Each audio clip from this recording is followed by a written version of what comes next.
July 21st, 1999, Huntsville, Alabama. A NASA engineer stares at his monitor when lines of code start vanishing. Someone's inside their network right now. The screen shows files disappearing. Life support systems for the International Space Station. For 21 days, NASA keeps critical systems offline, while the International Space Station orbits without support. But NASA isn't the only target. At the Pentagon, classified emails are being siphoned. Nuclear defense protocols, downloading, military passwords, captured. But the attacker made one amateur mistake. He logged in from his home IP. The FBI traces it to a residential address in Miami.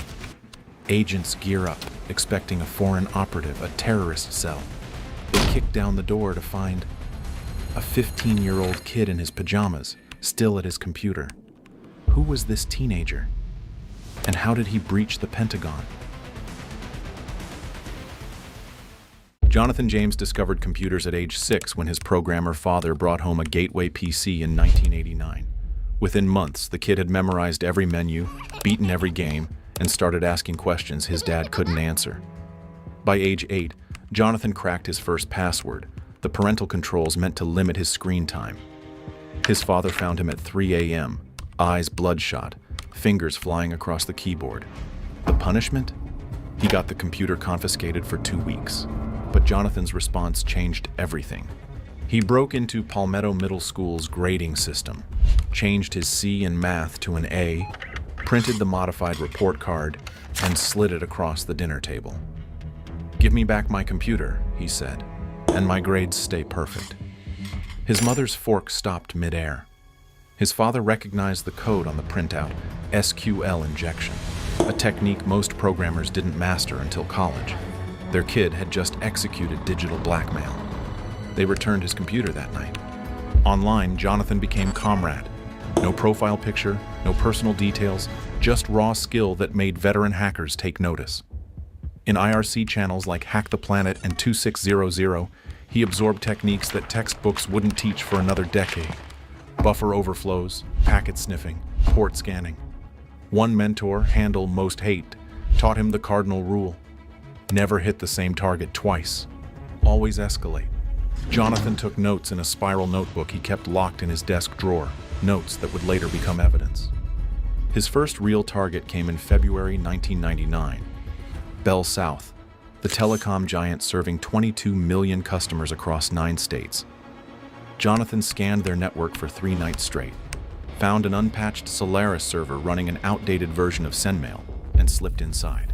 He navigated through customer databases, billing systems, internal emails. The company's entire southeastern communications infrastructure spread before him like an unguarded city.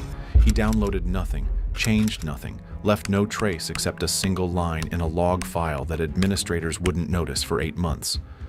The penetration lasted 4 hours. Jonathan called it practice. But practice for what? At 15, Jonathan had already breached a Fortune 500 company that handled communications for millions. School felt pointless. Why study calculus when you could reprogram reality? His bedroom walls displayed no posters of athletes or musicians, just printouts of network diagrams and assembly code. While classmates worried about driver's permits, Jonathan studied declassified NSA documents about TEM/PEST shielding and Van Eck phreaking.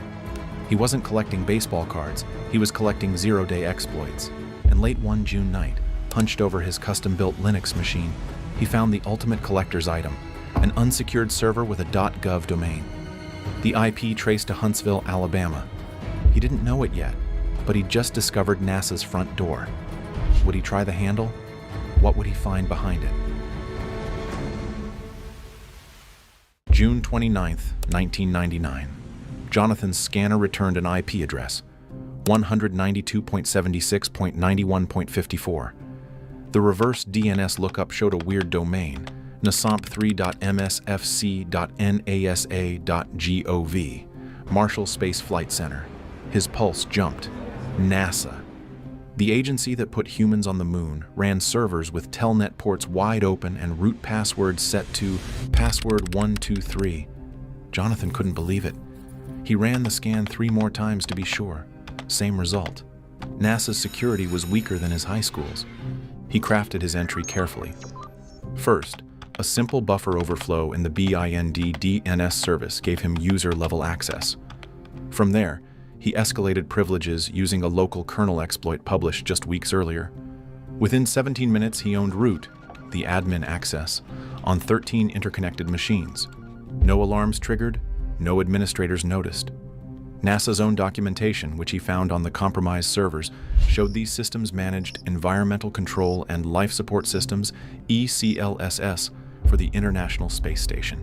The code controlled oxygen generation, carbon dioxide removal, water recovery, temperature regulation, everything keeping astronauts alive in the vacuum of space. Jonathan initiated the download at 11:43 p.m. His 56K modem pulled data at 5.2 kilobytes per second. The ECLSS source code comprised 3,471 files totaling 38 megabytes. At this speed, 2 hours minimum. He watched the progress bar creep forward, each percentage point representing code that NASA valued at $50,000. This wasn't some corporate database or phone records. This was the software barrier between astronauts and death. By 1:52 a.m., transfer complete. Jonathan had the entire ECLSS codebase on his hard drive. NASA's intrusion detection system finally noticed anomalies on July 7th, 8 days after Jonathan's infiltration. System Administrator James McCarthy spotted processes consuming unusual CPU cycles on the Mars Pathfinder support server. He traced the intrusion back through audit logs. Someone had installed a rootkit, created backdoor accounts, and exfiltrated data. McCarthy made the call that would cost NASA 3 weeks of downtime. Shut everything down. Now. Engineers disconnected 43 servers from the network. Mission-critical ISS operations moved to backup systems running on isolated machines. Every line of code required verification, 3.2 million lines across multiple systems. The International Space Station, orbiting at 17,500 miles per hour with 6 astronauts aboard, operated on emergency protocols while NASA searched for contamination. By the way, subscribe if you want to see more incredible true stories of teenage prodigies who outsmarted billion-dollar organizations. Because Jonathan's NASA hack was just the opening act. Meanwhile, Jonathan studied his prize. The ECLSS code revealed NASA's approach to fault tolerance, redundancy patterns, sensor calibration algorithms. But something bothered him. The code quality was terrible, deprecated functions, hard-coded values, comments in 3 different languages. NASA's million-dollar software looked like a college group project. "This is crap," he posted on IRC. "My Linux kernel has better error handling." Another hacker responded, "If NASA is this weak, imagine the Pentagon." Jonathan's fingers hovered over his keyboard. The Pentagon, the Defense Threat Reduction Agency, nuclear weapons, biological warfare, chemical defense. NASA had been embarrassingly easy. How much harder could the military be? What classified systems could a 15-year-old access from his bedroom? August 14, 1999. The Defense Threat Reduction Agency ran 847 servers across 17 locations.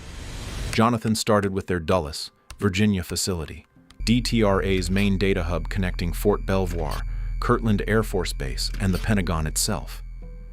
The router, a Cisco 7206 VXR, still ran iOS version 11.1, 3 years out of date with 14 known vulnerabilities. Jonathan exploited a flaw Cisco had patched in 1997 that DTRA never bothered updating. One crafted packet later, he had enabled mode access. The Pentagon's nuclear defense network opened like a cheap padlock. But Jonathan wanted more than access. He wanted intelligence. On August 19th, he deployed a custom packet sniffer across DTRA's network backbone. Every data packet flowing through the Dulles router now copied itself to Jonathan's server. Email from defense.gov addresses. Login credentials for SIPR workstations. Classified memos about Y2K preparations for nuclear command systems. In 4 weeks, his sniffer captured 3,312 emails, 1,879 unique passwords, and 19 user accounts belonging to active military personnel, including Major Thomas Daniels, Lieutenant Colonel Patricia Hayes, and civilian contractor Michael Resinoff. Jonathan now possessed login credentials for computers inside the Pentagon's E-ring, the innermost corridor where Joint Chiefs planned America's defense strategy.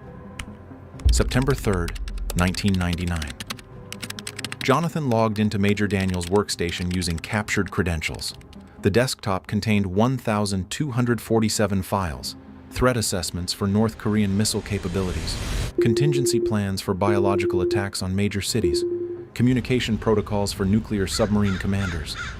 One folder, labeled Operation Dragon Tempest, detailed cyber warfare strategies against China's military networks, ironically discussing vulnerabilities similar to those Jonathan just exploited. He read deployment schedules for chemical weapon response teams, satellite surveillance tasking orders for Iraq, briefings about Russian nuclear stockpile security that even Congress hadn't seen. A 15-year-old in Miami knew more about America's defense posture than most generals.